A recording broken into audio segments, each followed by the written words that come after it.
دغه فکري او فرهنګي یرغلونه خپل ټولنه خپل ولسونه دا ولسی غونډه د کونړ سلطان ولسوالۍ په انګړ کې د اسوارین فکري او فرهنګي ادارې لخوا جوړه شوې چې د مسؤلینو سربیره لسګونو قومي مشرانو ځوانانو او عام خلکو پکې برخه اخیستې. په دغه جوړه شوې ولسی غونډه کې د فرهنګي یرغل ساعین بالفساد ناوړه تبلیغات او ناوړه دودونو په برخه کې د بیلابیلو استادانو لخوا معلومات وړاندې شول. سلطان ولسوالۍ چې پر ذکر هته نږدې ولسوالۍ ده او الته د ولسونو د ځوانانو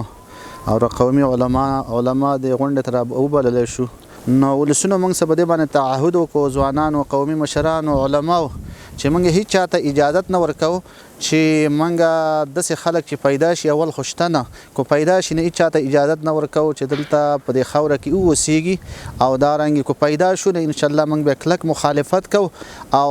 غلط تبلیغاتو ته انشاءالله هیڅوک نه پرېږدو. قومي مشرانو او علما دا غوښتنه وه چې داسې غونډې موږ ته په میاشت کې جوړې کړی شي کم از کم. دغه ناوړه تبلیغات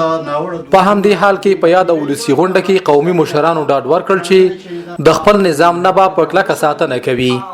او هیڅ چاته به د دې اجازه ورنکړي چې د شته سپیڅلي نظام پر وړاندې ناوړه تبلیغات وکړي. کم دودونه ناوړه دودونه دي د په حق او غیر فرهنګي د حق باید چې دغه شی نه چې زمونږ په ساحو کې را پیدا شي باید چې موږ د دې مخنیوي وکړو. بعضې مراسم دي چې په جامو باندې خاتونه کوي لیکونه کوي یا پټاس شي بل کوي باید دغه دودونو موږ هم خلاف یستو که دغه ونه شي نو ډېره به ښه غونډې غواړو چې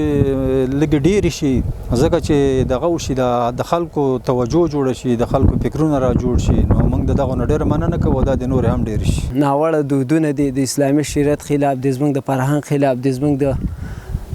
د عقیدې خلاف دي او درېیمه خبره دا وه چې د ناوړه تبلیغاتو باره کې یا د دغه باره کې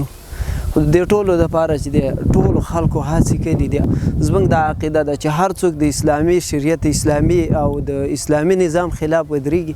دا زموږ په نیز باندې هغې دی د هغې به مخنیوی کوو موږ ولاړ یو موږ حکومت ته په دې ډاډ ورکوو چې نه به څوک دا کار وکړي او نه کولی شي او که څوک په غلا یو کار وکړي نو انشاءالله هغه پټېږي هم نه د هغې به چې دی